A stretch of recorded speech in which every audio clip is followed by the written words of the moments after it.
Hello my friends, कैसे हैं आप सब लोग। दिवाली तो ख़त्म हो गई और हम लोगों के चक्कर में काफ़ी पीछे हो गया है।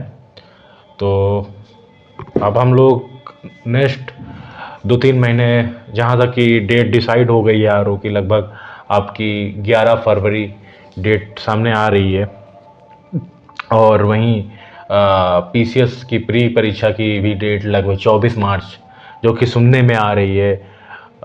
तो अगर लगभग 90% तय है कि ये 11 फरवरी या 24 मार्च डेट ही रहने वाली है, 99%।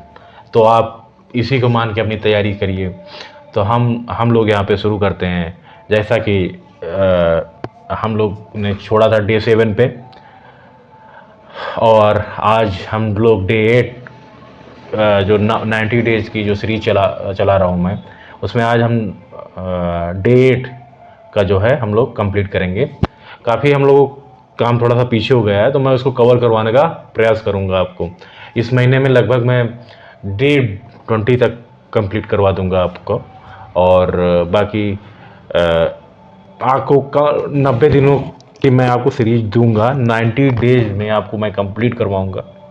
और आप उसके लिए बिल्कुल भी निश्चिंत रहिए। चलिए, तो आज हम डे 8 में सामान्य भूगोल पे देखते हैं। हम लोगों का कृषि चल रहा था, कृषि में हम लोग खरीफ फसलों पे पहुंच चुके थे। चलिए फिर हम लोग आज खरीफ फसलों को देखते हैं।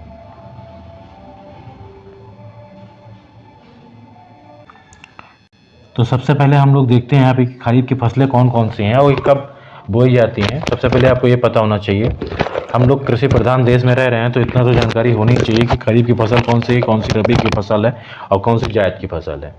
लगभग हम लोग जितने भी लोग इसकी प्रिपरेशन कर रहे हैं, मैक्सिमम लोग कृषि बैकग्राउंड से ही लगभग बिलोंग करते हैं। बहुत कम ही लोग हैं जो इधर उधर से बिलोंग करते हैं, या मतलब काफ़ी एलिट क्लास के हैं। तो जब मैक्सिमम लोग एग्रीकल्चर बैकग्राउंड के रहते हैं। तो चलिए हम लोग देखते हैं यहाँ पे इसकी जो है बुआई जून जुलाई में होती है। सबसे पहले इसको देखते हैं, ये जून जुलाई में बुआई होती है इसकी, और अक्टूबर नवंबर में इसकी कटाई होती है। मानसून के जैसे आगमन के साथ ही इसकी बुआई होती है, और फिर कटाई अक्टूबर नवंबर, मानसून ख़त्म होती है। मानसून की फसल समझ लो इसको।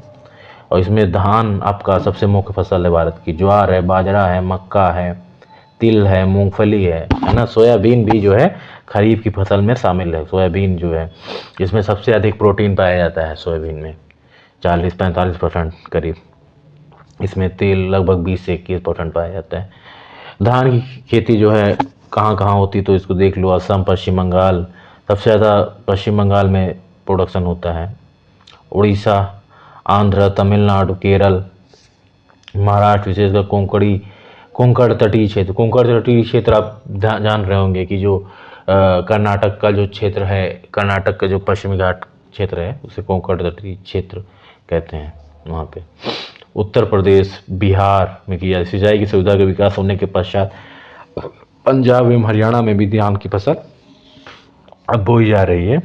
देखिए, दो हरित क्रांति का सर्वाधिक प्रभाव अगर दो फसलों पे पड़ा है, एक सबसे ज़्यादा प्रभाव गेहूं पे पड़ा, दूसरी जो है ये तुम्हारी धान की फसल पे पड़ा हुआ है। धान जो है उष्णकटिबंधीय, दक्षिण पूर्वी उत्पत्ति, 25 सेंटीमीटर ऑप्टिमम टेम्परेचर होना चाहिए, 100 सेंटीमीटर वर्षा होनी चाहिए। अब इसको देखिए कितना प्रोडक्शन कहाँ पे हो रहा है। भारत में दक्षिण भारत का चावल कटोरा कृष्णा गोदावरी डेल्टा क्षेत्र को कहा जाता है। वैसे यहाँ पे अगर देखा जाए तो उसको बोला जाता है, ये छत्तीसगढ़ को भी चावल कटोरा बोला जाता है, उस क्षेत्र को। जो महानदी के आसपास का क्षेत्र है, वहाँ काफ़ी ज़्यादा चावल की खेती होती है, और काफ़ी, तो इसलिए वहाँ को भी छत्तीसगढ़ को भी चावल कटोरा बोलते हैं। धान की उत्पत्ति अगर देखा, ये क्वेश्चन आया यूपीपीसीएस में 2015 में, दक्षिण पूर्व एशिया में। निम्नलिखित फसलों पर विचार कीजिए। तो यहाँ पे कौन सी खरीफ की फसल पूछा है, ये आईएएस यूपीएससी में प्री 2013 में आया है क्वेश्चन। इसमें कपास, मूंगफली और धान, ये 3 फसलें हैं जो जून जुलाई में बोई जाती हैं, और अक्टूबर नवंबर में इनकी कटाई की जाती है। चावल खेती के लिए आदर्श जलवायु अगर देखा जाए तो 100 सेंटीमीटर से ऊपर और 25 सेंटीमीटर से, मतलब 2500 सेंटीमीटर वर्षा होनी चाहिए, 25 सेंटीमीटर सेंटीग्रेड से अधिक तापमान होना चाहिए। निम्नलिखित में कौन सी खरीफ की फसल है? तो अब इसमें खरीफ की फसल पकड़नी तो सोयाबीन है, हम लोगों ने भी देखा। रबी की जो है देखिए, अब गेहूं है, जौ है, चना है, मसूर है, सरसों, बरसीम। खरीफ की धान है, मक्का है, ज्वार है, कपास है, बाजरा है, ज्वार, बाजरा, धान, मक्का, कपास, रागी, अरहर, सोयाबीन, मूंगफली, ये सब खरीफ की हैं। जितनी भी ये पानी वाली फसलें हैं, तरबूज, खरबूजा, जिनसे प्यास बुझती है, ये सब जायद की फसलें होती हैं। इनमें कौन सी खरीफ की फसल नहीं है? तो सरसों नहीं है, ये भाई रबी की फसल है। निम्नलिखित कौन सी खरीफ की फसल नहीं है? तो इसमें चना जो है ये रबी की फसल है। कौन एक भारत में प्रमुख खाद्यान्न है? प्रमुख खाद्यान्न जो है चावल है। खेती के अंतर्गत क्षेत्र के अनुसार भारत में सबसे महत्वपूर्ण फसल कौन सी है? तो चावल। भारत में निम्नलिखित में से किस फसल के अंतर्गत सर्वाधिक क्षेत्रफल है? तो धान के अंतर्गत। भारत में चावल खेती के अंतर्गत सर्वाधिक क्षेत्र पाया जाता है, ये उत्तर प्रदेश में सर्वाधिक क्षेत्र पाया जाता है, करीब 5.6 मिलियन हेक्टेयर क्षेत्र पाया जाता है। भारत में प्रति हेक्टेयर चावल का औसत उत्पादन वर्ष 2013-14 में था। तो इनमें से कोई नहीं इसमें सही होगा। तो इसका देखिए, ये तो ऐसे क्वेश्चन आप आर्थिक समीक्षा में देख लीजिएगा, कितना प्रोडक्शन हो रहा है किस मेन क्रॉप्स का। सबसे ज़्यादा देखिए धान का ही होता है भारत में, फिर दूसरे नंबर पे गेहूँ आता है प्रोडक्शन के मामले में। भारत में चावल के कटोरे के क्षेत्र, तो कृष्णा गोदावरी का जो डेल्टा क्षेत्र है, ये चावल कटोरा क्षेत्र कहलाता है। और क्वेश्चन नंबर हम लोग 13 देखते हैं। निम्नलिखित में राज्यों में किसे धान की उत्पादकता सर्वाधिक है? तो यहाँ पे पंजाब में धान की उत्पादकता सर्वाधिक है। कौन सी चावल की किस्म नहीं है? ज्वाला जो है ज्वाला इसकी मोठ की प्रजातियां हैं। धान की अगर किस्मों की हम बात करें तो जमुना है, करुणा है, जया है, कांची है, जगन्नाथ है, कृष्णा है, कावेरी है, हंसा है, विजया है, पद्मा है, अन्नपूर्णा, बाला और रत्ना है। जया, पद्मा और कृष्णा किस धान ने की उन्नत किस्में हैं? तो ये धान की हैं। अमन जो धान उगाया जाता है, तो अमन जून जुलाई में उगाया जाता है। अमन जून जुलाई में उगाया जाता है, इसकी कटाई नवंबर दिसंबर में होती है, जैसा कि उत्तर भारत में होता है। औस जो है, औस मई जून में, जो अमन से थोड़ा सा पहले बोया जाता है, और इसकी कटाई सितंबर और अक्टूबर में हो जाती है। बोरो नवंबर दिसंबर में ये रबी का धान हो जाता है। नवंबर दिसंबर में इसकी बुआई होती है और मार्च और अप्रैल में इसकी कटाई होती है। पूसा सुगंधा 5 एक सुगंधित किस्म है धान की। पूसा सुगंधा जो है धान की किस्म है। बरानी द्वीप किस फसल की किस्म है? तो ये धान की किस्म है। बरानी द्वीप है, नरेंद्र शंकर है, नरेंद्र शुष्का है, शुष्का सम्राट, लालमती है।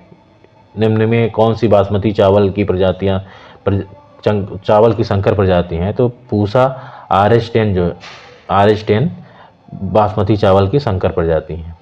अन्य संकर प्रजातियों में PH BA71, गंगा, सूरज, KRH1, सहाद्री 4 आदि। बासमती चावल की रोपाई है तो उपयुक्त बीज दर 15 से 20 किलोग्राम प्रति हेक्टेयर। ये RO जो 2014 में हुआ था उसमें आया था कि कितनी बीज दर लगती है बासमती चावल की बुआई में, तो 15 से 20 किलोग्राम पर हेक्टेयर। इतना यहाँ तक के क्वेश्चन पूछ रहा है RO में ही, तो आप देख सकते हैं क्या लेवल है RO का। आप हल्के में नहीं ले सकते बिल्कुल भी इस एग्जाम को। नीचे लिखे कथनों पर विचार करें तथा अधोलिखित कूट से सही उत्तर चुनें। पंजाब चावल का एक महत्वपूर्ण निर्यातक है। बिल्कुल सही है भाई। या प्रदेश चावल के उत्पादन में अग्रणी नहीं, पंजाब चावल की उत्पादकता में अग्रणी है, ना कि उत्पादन में अग्रणी है। तो ये पहला तो सही है, बट वो गलत हुआ। उत्पादन में जो है पश्चिम बंगाल अग्रणी है, राज्य है, फिर उत्तर प्रदेश का स्थान आता है, फिर पंजाब का आता है। 22 नंबर क्वेश्चन पे चलते हैं हम लोग। कौन सा राज्य चावल का सबसे बड़ा उत्पादक है? तो पश्चिम बंगाल। निम्न में कौन सा एक जीव चावल की फसल के लिए जैव उर्वरक का कार्य कर सकता है? तो ब्लू ग्रीन एल्गी।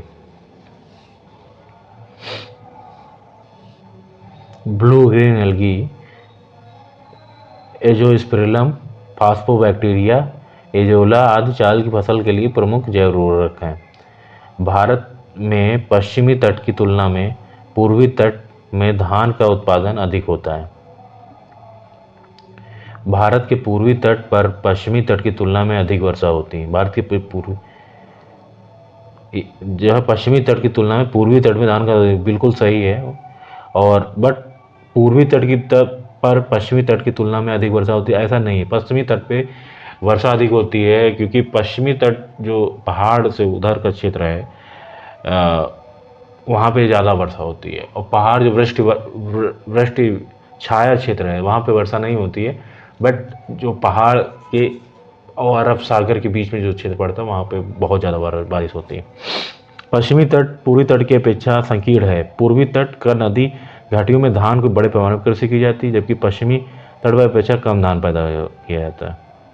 पश्चिमी तट पूर्वी तट की अपेक्षा अधिक वर्षा प्राप्त करता है। बिल्कुल। विगत एक दशक में भारत के किस एक निम्नलिखित फसल के लिए प्रयुक्त कुल कृषि भूमि लगभग एक जैसी बनी रही? तो चावल के लिए। ये करंट का क्वेश्चन था उस टाइम। देश के आधे से अधिक उत्पादित चावल जिन राज्यों से प्राप्त होता है वे हैं तो पश्चिम बंगाल है, उत्तर प्रदेश है, पंजाब और आंध्र प्रदेश है। पश्चिम बंगाल, उत्तर प्रदेश, पंजाब और आंध्र प्रदेश से लगभग 50% से अधिक चावल यहीं से हो जाता है। अब यहाँ पे आप ऑप्शन पकड़िए, देखिए भाई छत्तीसगढ़ में, असम में इतना नहीं होता है। उत्तर प्रदेश, पश्चिम बंगाल तो हैं। तमिलनाडु, उड़ीसा में भी इतना नहीं होता है। यहाँ ऑप्शन से आपको खेलना होगा, ना कि अब यहाँ यूपी नहीं दिया हुआ है, पश्चिम बंगाल नहीं दिया, तो ये तो बिल्कुल कैंसिल हो जाएगा। देखिए इसी तरह आप एलिमिनेशन में टेक्निक के द्वारा जो है आप क्वेश्चन को सॉल्व करने का प्रयास करिए। मैं आपको किसी दिन इस पर एक अलग से वीडियो बना के आपको बता दूंगा कि कैसे ये टेक्निक काम करती है। तो क्योंकि सिलेक्शन अगर चाहिए आपको तो इस टेक्निक को यूज करना बहुत ज़रूरी है। अब यहाँ पे आप ऑप्शन देख के ही कर सकते हैं, कुछ याद करके नहीं कर सकते हैं। इसमें इस क्वेश्चन में ऑप्शन देख के ही आप उसको ख़त्म कर सकते हैं कि कौन सा नहीं होगा और कौन सा सबसे उपयुक्त है। भारत के निम्नलिखित राज्यों को उनके चावल के निम्नलिखित राज्यों में उनके चावल उत्पादन के अवरोही क्रम में व्यवस्थित कीजिए। तो इसमें 3, 2, 1, 4 मतलब तमिलनाडु, पंजाब, आंध्र और पश्चिम बंगाल। 3, 2, 1, 4 तमिलनाडु, फिर पंजाब, फिर लेकिन यहाँ पे जो है हाँ तमिलनाडु, फिर आंध्रा है, फिर पंजाब है और फिर पश्चिम बंगाल है। ऐसे पहले पे देखो सबसे ज़्यादा उत्पादन पश्चिम बंगाल में हो रहा है, फिर उत्तर प्रदेश हो रहा है, फिर पंजाब हो रहा है, तीसरे चौथे पे आंध्र प्रदेश आता है। ठीक है, ये सीक्वेंस है चावल उत्पादन। भारत में चावल का अधिक उत्पादन होता है, तो अब इसमें पंजाब, ये देखो पंजाब है यार इधर, ये तो पहले का था तो उस समय शायद आंध्र प्रदेश आगे होगा, बट अभी को पंजाब है। अभी ये क्वेश्चन आएगा आंध्र प्रदेश और पंजाब ऑप्शन में दिए रहेंगे तो आपको पंजाब लगाना होगा, आंध्र प्रदेश सेकंड है, उसके बाद 4th नंबर। भारतवर्ष का चावल खेती उन क्षेत्रों में होती है जहाँ वर्षा 100 सेंटीमीटर से अधिक होती है। या निम्नलिखित में से किस राज्य में संकर धान की खेती के अंतर्गत सर्वाधिक क्षेत्रफल है? तो उत्तर प्रदेश में जो है संकर धान की खेती के अंतर्गत सर्वाधिक क्षेत्रफल है। भारत में चावल के 4 प्रमुख उत्पादक देश हैं, तो पश्चिम बंगाल, पंजाब, उत्तर प्रदेश और आंध्र प्रदेश। और देखो इसमें तमिलनाडु नहीं है, इसमें असम नहीं है, इसमें तमिलनाडु नहीं, उड़ीसा भी नहीं है, तो देख लो ये बिहार भी नहीं है इतना। ठीक है, भारत में निम्नलिखित राज्यों को उनके चावल के उत्पादन के अवरोही क्रम में व्यवस्थित कीजिए था नीचे दिए गए कूट को सही उत्तर चुनिए। तो आंध्र प्रदेश, पंजाब, पश्चिम बंगाल, उत्तर प्रदेश, तो अवरोही क्रम में चुनना है। तो पश्चिम बंगाल पहले पे होगा, फिर उत्तर प्रदेश होगा, फिर तुम्हारा पंजाब होगा, फिर आंध्र प्रदेश। 4, 3, 2, 1 4 3 2 1 डी इसका ऑप्शन सही हो जाएगा। लगभग पश्चिम बंगाल और यूपी में ज़्यादा अंतर नहीं है, लगभग बराबर ही है। भारत के राज्यों में कौन सा राज्य चावल के सर्वाधिक उत्पादन करता है? तो पंजाब। सर्वाधिक उत्पादन प्रति हेक्टेयर पूछा, उत्पादकता इसको बोलते हैं, उत्पादकता, ठीक है, तो ये पंजाब हो जाएगा। निम्नलिखित में कौन सी फसलें जायद में मुख्यतः सिंचित क्षेत्रों में उगाई जाती हैं? तो मूंग एवं उड़द की फसल जो है जायद में सिंचित क्षेत्रों में उगाई जाती है। निम्नलिखित में किस फसल की रोपाई की जाती है? तो ये धान की रोपाई की जाती है। और फसल और उसके सर्व प्रमुख उत्पादक राज्य के निम्नलिखित युग्मों में कौन सा सही नहीं है? तो चावल पश्चिम बंगाल सही है भाई, गेहूं उत्तर प्रदेश सही, कपास गुजरात सही, राई सरसों, इनमें सब सही हैं, तो इसमें इनमें से कोई नहीं, ई ऑप्शन सही हो जाएगा। भारत के राज्यों को 2018-19 के चावल उत्पादन का सही आरोही क्रम में चुने। चावल उत्पादन तो सब आरोही क्रम में, तो ये बढ़ते हुए क्रम में चुनना है तुमको। सबसे ज़्यादा पश्चिम बंगाल में होगा, उत्तर प्रदेश, तो इसका ऑप्शन ई सही माना गया है। इसमें सबसे देखिए, सबसे नंबर 1 पे पश्चिम बंगाल, उत्तर प्रदेश और पंजाब है। नगदी फसल पे आते हैं हम लोग। तो भारत में कपास दूसरी प्रमुख मुद्रादायी फसल है, जिसके देश के सबसे बड़े सूती व उद्योग कच्चा माल प्राप्त होता है। नगदी फसल आप लोग समझ रहे हैं ना, जिसका उपयोग खान पान में ना हो के डायरेक्ट कैश में हो, कैश क्रॉप उसको बोलते हैं। जैसे तुम्हारा धान हो गया, ये कपास हो गया, इससे तुमको कैश मिलता है, सिंपल सी भाषा है यही। इसमें फिर तुम्हारा गन्ना हो जाएगा, कपास हो जाएगा, और कपास मालवेसी कुल का है, और इसमें 2 कपास होती है, कि इंडिजिनस होती है, कि अमेरिकन कपास होती है। कपास की जो है अगर हम देखें तो ये हड़प्पा काल में भी जो है कपास की खेती होती थी भारत में, पश्चिम उत्तर भारत में। अब हम इसके देखिए, इसको आप दक्कन के क्षेत्र में ज़्यादा होता है। दक्कन का क्षेत्र मैंने आपको बताया था, दक्कन का क्षेत्र कहाँ पे है? ये महाराष्ट्र के आसपास का क्षेत्र जो है, वहाँ पे इसकी खेती बहुत ही बढ़िया होती है, मतलब अच्छी मृदा उसके लिए उपयुक्त है कपास की खेती के लिए। दक्कन के क्षेत्र में वो काली मिट्टी पाई जाती है वहाँ पे। इसके जो है हम प्रश्न को देखते हैं, जो कि यूपीएससी प्री 2020 में आया हुआ है। यह फसल उपोष्ण प्रकृति की है, उसके लिए कठोर पाला हानिकारक है।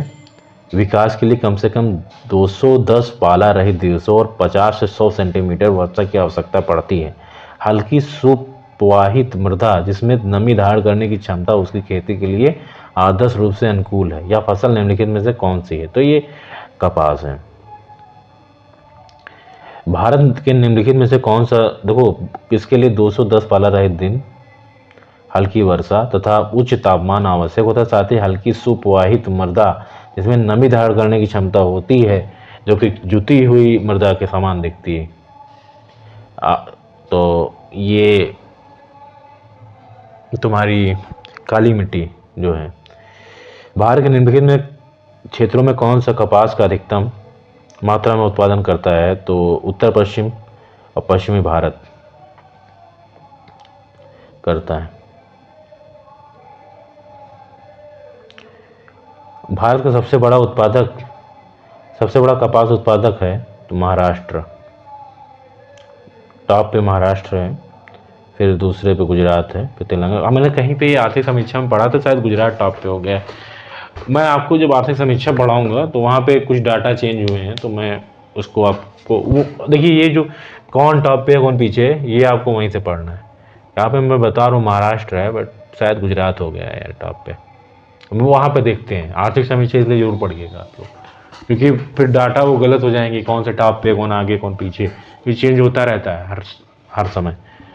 और वो आर्थिकी आती है ना पतली वाली, उसी से वो हो जाता है कवर, वो सब डाटा जितने भी इधर उधर होते हैं उसमें सब रहता है, कौन आगे है कौन पीछे है। उसको एक बार एग्ज़ाम देने के पहले ज़रूर देखना चाहिए, खासकर यूपी पीसीएस में बहुत से ऐसे क्वेश्चंस आते हैं। निम्नलिखित में से किन जिलों को कपास खेती के कारण सफ़ेद सोने का क्षेत्र कहते हैं? तो खंडवा खरगोन को बोलते हैं ये MPPCS में आया था बट यहाँ पे नहीं आने वाला है क्वेश्चन। जिला वाला नहीं पूछेगा, राज्य पूछेगा यार। ये MP के ही जिले होंगे दोनों, खंडवा खरगोन। महाराष्ट्र में निम्नलिखित में कौन सी एक फसल श्वेत स्वर्ण के नाम से जानी जाती है? तो कपास जानी जाती है, वाइट गोल्ड बोलते हैं इसे। भारत में कपास पौधों का आदि निवास है। तो आदि निवास बिल्कुल यार, हड़प्पा काल में भी कपास की खेती होती थी। भारत में विश्व में भारत पहला देश है जहां कपास की संकर किस्म विकसित हुई, जिसके परिणाम स्वरूप वर्धित उत्पादन होता है। यह दोनों संकर किस्म विकसित हुई भारत में।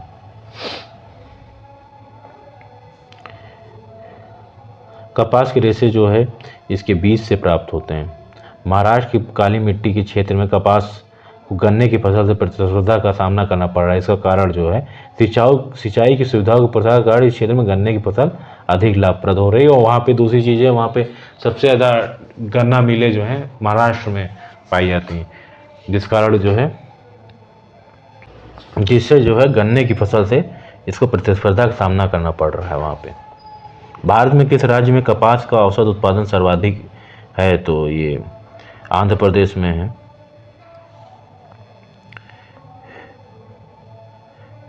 और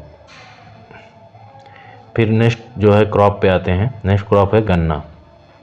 गन्ना जो है उष्णकटिबंधीय पौधा है। यह उपोष्णकटिबंधीय क्षेत्र में भी, जैसे गर्म आर्द्र क्षेत्र दशाओं के अंतर्गत उत्तर भारत में उगाया जा सकता है।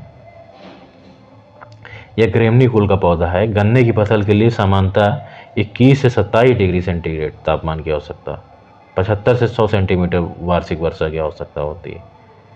सबसे ज़्यादा अगर गन्ने खेती का सर्वाधिक क्षेत्रफल उत्तर प्रदेश का है, 21 लाख। महाराष्ट्र सेकंड नंबर पे है। और अगर उत्पादन में देखें तो उत्तर प्रदेश टॉप पे है गन्ना उत्पादन, महाराष्ट्र दूसरे नंबर पे, कर्नाटक तीसरे नंबर पे। और इसके बाद इस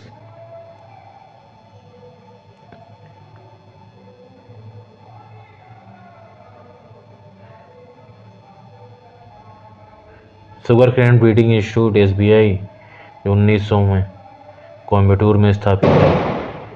ICR का भाग है ये, ठीक है। अर्धसाली फसल जो 1.5 साल की होती है, 16 से 18 महीने लगते हैं इसमें अर्धसाली गन्ना होने में। उत्तर प्रदेश राज्य को जो है शक्कर का प्याला कहलाता है। काली मृदा भारत में अनुकूल जलवायु और काली मृदा का क्षेत्र होने तथा नमी संचारण करने की क्षमता व ट्यूबवेल सिंचाई का विकास होने का इस उद्योग का स्थानांतरण हो गया है। दक्षिण भारत में गन्ने की उच्च उत्पादकता पाई जाती है। यहाँ गन्ने में शर्करा की मात्रा भी अधिक पाई जाती है। वर्ष 2021 के आंकड़ों में चीनी उत्पादन में उत्तर प्रदेश का प्रथम, महाराष्ट्र का द्वितीय स्थान है। महाराष्ट्र में सूती वस्त्र के बाद चीनी उद्योग सबसे बड़ा कृषि आधारित उद्योग है। संयुक्त राज्य अमेरिका। और अगर वहीं देशों में बात की जाए तो ब्राज़ील जो है इसमें पहले स्थान पे आता है, ठीक है। और अगर एरिया में शायद इंडिया पहले पे है, वो हम लोग आपको कवर करवाएंगे उधर आर्थिक समीक्षा में, ठीक है। जब आर्थिक समीक्षा आपको कवर कराएंगे, आर्थिक की कवर कराएंगे, तो वहीं पर आपको ये भी कवर करवा दिया जाएगा। चलिए ठीक है, आइए जल्दी जल्दी इसको कवर करते हैं। निम्नलिखित में कौन सी फसल न्यूनतम जलदक्ष फसल है? तो गन्ना जो है न्यूनतम जलदक्ष फसल है। लीस्ट वाटर एफिशिएंट फसल गन्ना, अतः गन्ना उगाने के लिए सर्वाधिक जल की आवश्यकता होती है। भारत के किस राज्य में गन्ने की खेती के अंतर्गत सबसे अधिक भूमि है? तो उत्तर प्रदेश में। भारत के निम्न फसलों में निम्न फसलों में से किस फसल के अंतर्गत उसके शुद्ध सकल कृषि क्षेत्र के सिंचित क्षेत्र का सर्वाधिक प्रतिशत है? तो ये गन्ना है। गन्ना में जो है 93%, गेहूँ 87%, चावल 60%।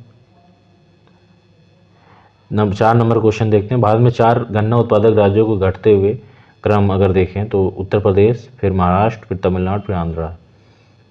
भारत में सर्वाधिक गन्ना उत्पादन करने वाला राज्य उत्तर प्रदेश है। भारत के किन राज्यों में गन्ना सबसे ज़्यादा पैदा होता है? तो बिहार और उत्तर प्रदेश। उत्तर प्रदेश, महाराष्ट्र, कर्नाटक और ये ऐसे। गन्ना उत्पादन 2013 में सही अवरोही क्रम अगर देखें तो उत्तर प्रदेश सर्वाधिक है, फिर महाराष्ट्र, फिर कर्नाटक, फिर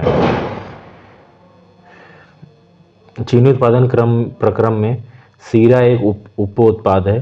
चीनी कारखानों में चीनी मिलें में से निकली खोई भाप बनाने के लिए बॉयलरों में ईंधन के रूप में प्रयोग की जाती है। कच्ची सामग्री के रूप में केवल गन्ने से ही चीनी का उत्पादन होता है। तो एक और दो सही हैं। कच्ची सामग्री के रूप में केवल गन्ने से चीनी का उत्पादन होता है, ये गलत है। चीनी उत्पादन प्रक्रम में शीरा एक उपोत्पाद है जिसका उपयोग अल्कोहल निर्माण में किया जाता है तथा प्राप्त खोई का उपयोग भाप बनाने के लिए ईंधन के रूप में। चीनी का निर्माण मात्र गन्ने से नहीं वरन चुकंदर से भी होता है। ठीक है। गन्ना उत्पादन एक व्यवहारिक उपागम का जिसे धाड़ी गन्ना उपक्रमण के रूप में जाना जाता है, क्या महत्व है?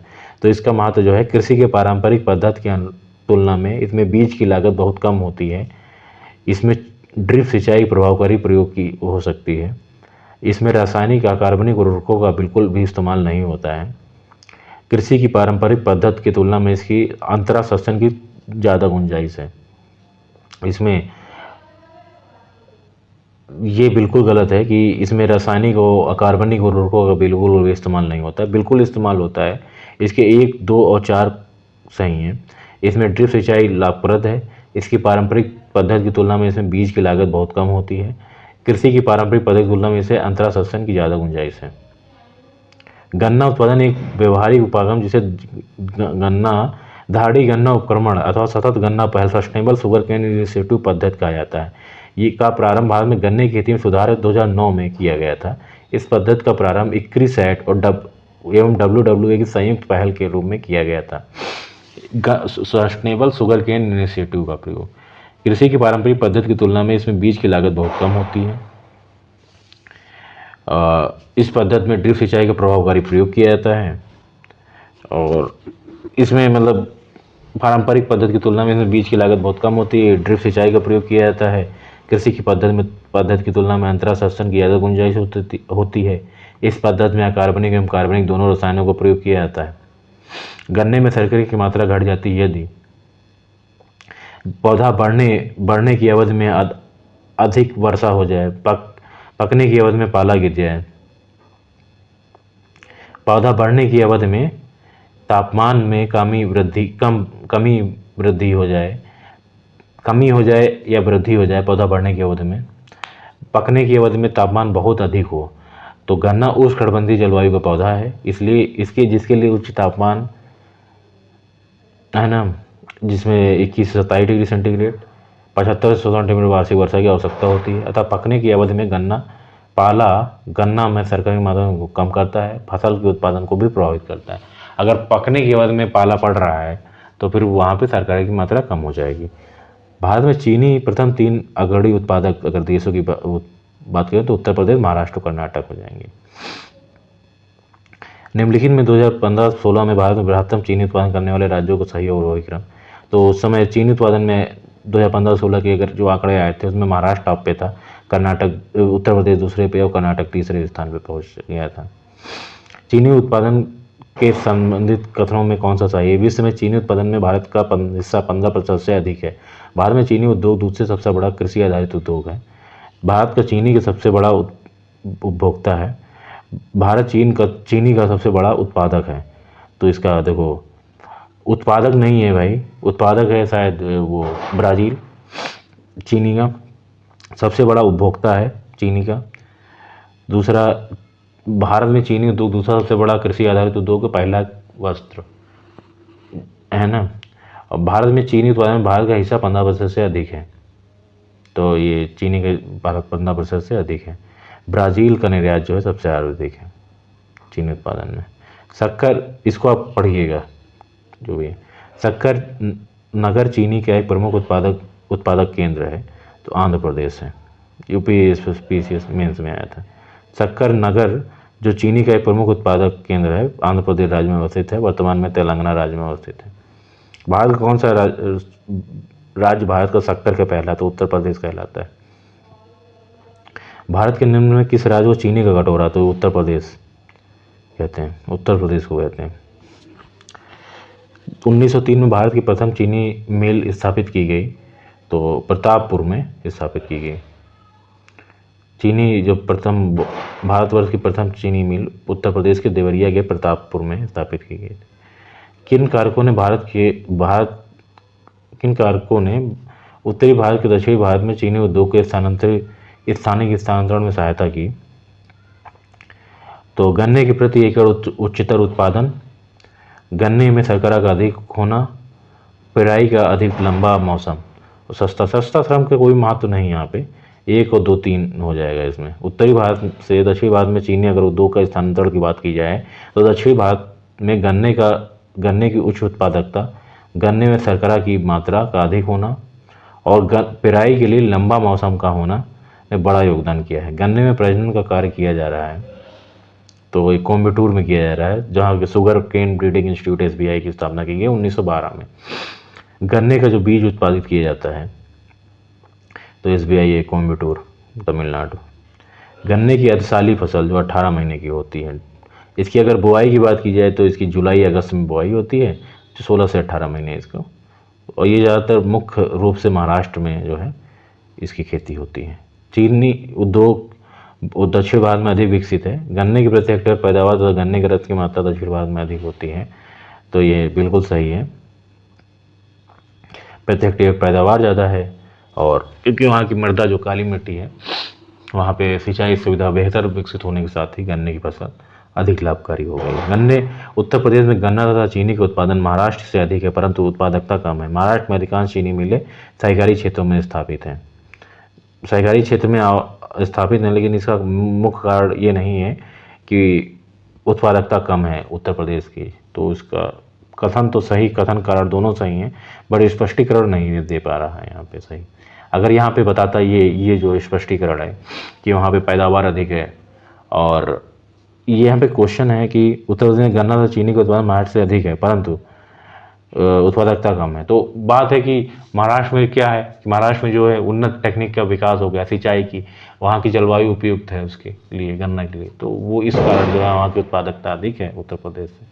उत्तर प्रदेश में इतना ध्यान नहीं दिया गया। अब इसको पढ़िएगा। तिलहन, नेक्स्ट क्वेश्चन देखते हैं। तिलहन, यहाँ पे अगर तिलहन की बात की जाए तो इसमें वसा जो है मुख्य स्रोत है। इसकी अगर फसलों की बात की जाए तो तुरिया है, सरसों है, तिल है, अलसी है, सोयाबीन है, सूर्यमुखी है, अरंडी है, बिनौला है ना। इसको येलो क्रांति का संबंध जो है तिलहन से है। तिलहन से तेल और खली की प्राप्ति होती है। इसका प्रयोग स्नेहक, वार्निक, औषधि, सुगंधित पदार्थ, मोमबत्ती, साबुन, उर्वरक, पशु आहार बनाने में होता है। भारत में तिलहन का सबसे बड़ा उत्पादक राज्य अगर है तो राजस्थान है। इसके पश्चात महाराष्ट्र, मध्य प्रदेश का स्थान आता है। मूंगफली एक प्रमुख तिलहनी फसल है, जिसमें लगभग 40 से 45% के आसपास तेल पाया जाता है। 20 से 21% इसमें प्रोटीन पाई जाती है मूंगफली में। मूंगफली प्रोटीन का स्रोत भी बढ़िया है, उष्णकटिबंधीय है। मूंगफली गरीबों का काजू के नाम से जानते हैं। पेगिंग जो है मूंगफली की फसल में होने वाली एक लाभकारी प्रक्रिया है। इसमें परागकण के बाद फूल के अवशेष भाग के आधार से पेग निकालकर जड़ के तरह नीचे की ओर मुड़कर जमीन के भीतर वृद्धि करता है। 3 अगर उत्पादक राज्य देखे जाए मूंगफली की तो गुजरात है, राजस्थान है, तमिलनाडु है। सोयाबीन खाद्य तेल के अलावा प्रोटीन के सोयाबीन जो है करीब 45% प्रोटीन होता है इसमें, और सोयाबीन खरीफ की फसल है।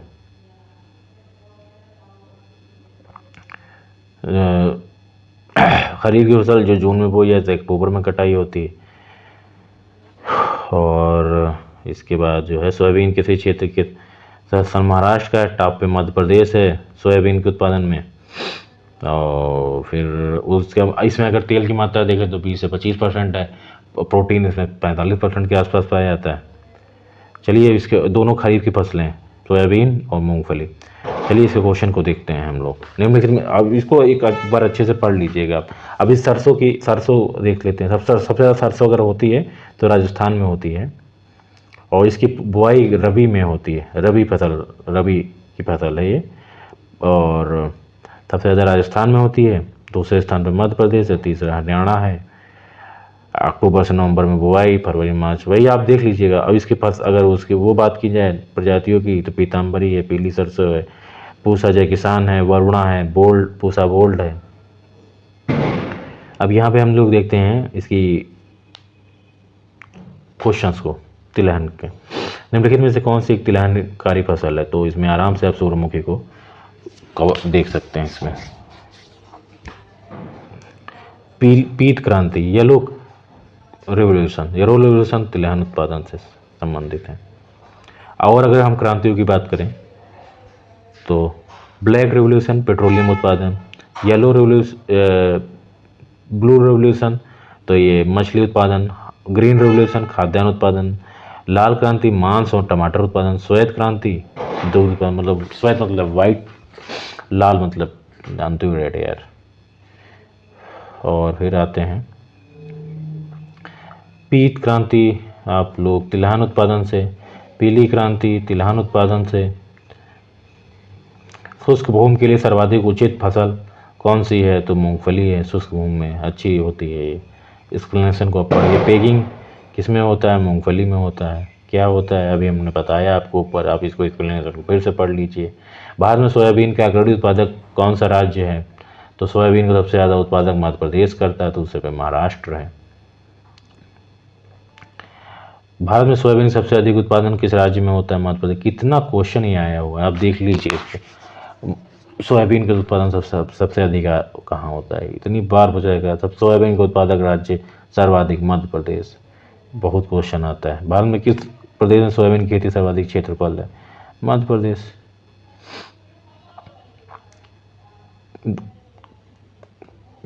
92-93 में किसकी उपज इतनी प्रचुर हुई कि उसे कीर्तिमान मान सके? तो तिलहन की उपज जो है बहुत हुई थी उस समय। ये क्वेश्चन 92 में ही आया था, 93 में। भारत में तिलहन का सबसे बड़ा उत्पादक राज्य मध्य प्रदेश है। इसके भी आंकड़े चेंज हुए हैं भाई, है ना। ये देखो अभी को ये शीर्ष 3 अगर देखा जाए तो राजस्थान टॉप पे पहुंच चुका है। तो इनके आंकड़ों को जो है हम लोग आंकड़े जितने भी हैं वो आर्थिकी जब देखेंगे तो उसमें करेक्ट कर लेंगे सब। निम्नलिखित में से जो आर्थिकी में होंगे वही आप एग्जाम में करके आएंगे, ना कि यहाँ से जो क्वेश्चन मैं बता रहा हूँ कि यहाँ पे मध्य प्रदेश है तिलहन में, वहाँ पे राजस्थान हो गया अभी नए आंकड़ों में। तो आप इसके एक्सप्लेनेशन को पढ़ेंगे तो यहाँ पे मिल जाएगा। अगर यहाँ पे नहीं मिलेंगे तो मैं आर्थिकी में कराऊंगा, वही अंतिम मानिएगा, बाद में इधर उधर मत करिएगा।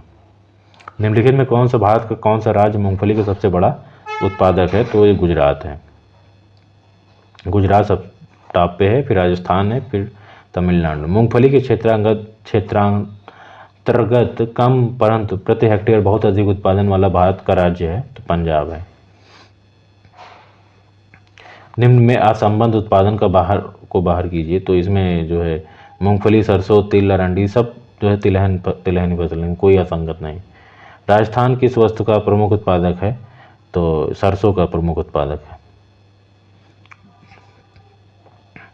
दिए गए मानचित्र पर विचार कीजिए, किसकी खेती के लिए प्रसिद्ध हैं? तो ए जो है मूंगफली की खेती के लिए, इसका ऑप्शन जो है बी सही हो जाएगा।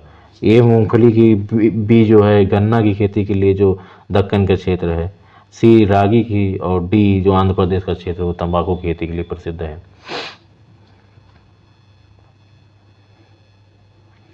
अब क्वेश्चन नंबर आते हैं 18 नंबर पे।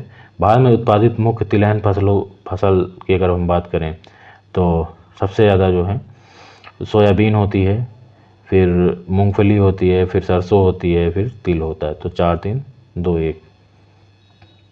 वरुणा अगर प्रजाति सरसों की प्रजाति है, पूसा गोल्ड है, पूसा जय किसान है, वरुणा है, पूसा गोल्ड सरसों की प्रजाति है, पीताम्बरी सरसों की प्रजाति है। पेज नंबर हम 217 पे आते हैं। जिप्सम की अधिक मात्रा की आवश्यकता जो है मूंगफली की फसल में होती है। मूंगफली की फसल में जिप्सम की अधिक मात्रा की आवश्यकता होती है। कौशल जो है, कौशल मूंगफली की किस्म है। चना की किस्म प्रजातियों की थोड़ा हम देख लेते हैं। चना की प्रजातियाँ पंत G114, गौरव, राधे, K4, ये चना की प्रजातियाँ। कपास देश, श्यामली, सुविन, सुजाता कपास की। मूंगफली चित्रा 64, चंद्रा, कौशल। गेहूँ कुंदन, कल्याण सोना, सोनालिका। निम्नलिखित में किस फसल में सबसे ज़्यादा प्रतिशत तेल की मात्रा होती है? तो तिल में सबसे ज़्यादा प्रतिशत होता है, करीब 48% तिल में होता है। सोयाबीन में 40% तेल का औसत होता है। सूरजमुखी में 42% होता है। नहीं यार, ये मूंगफली में होता है 48%। सोयाबीन में यार 25 से 30% होता है शायद तेल। एक बार करेक्ट कर लीजिएगा इसको। तिल में 52% होता है, सबसे ज़्यादा तिल में होता है। एक बार मैं आपको इसको कवर करवाऊंगा। सोयाबीन में मुझे कुछ डाउट लग रहा है। कुसुम एक तिलहनी फसल है, इसका वैज्ञानिक नाम है कार्थेरम टिंक्टोरियस। इसका वैज्ञानिक नाम कार्थेरम टिंक्टोरियस है। और इसके बाद जो है हम लोग दलहन पे आते हैं। ये देखिए वीडियो काफ़ी लंबा हो जाएगा, तो दलहन हम लोग डे 9 में कवर करेंगे।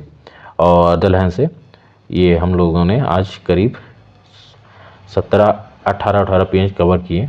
और देखते हैं मूंगफली उसमें सोयाबीन में कितने प्रतिशत तेल की मात्रा होती है। एक बार हम लोग गूगल चेक कर लेते हैं। गूगल पे चेक ही कर लें।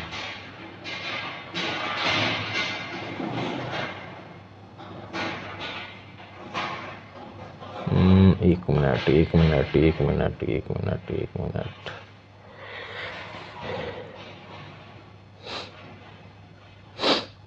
Soybean oil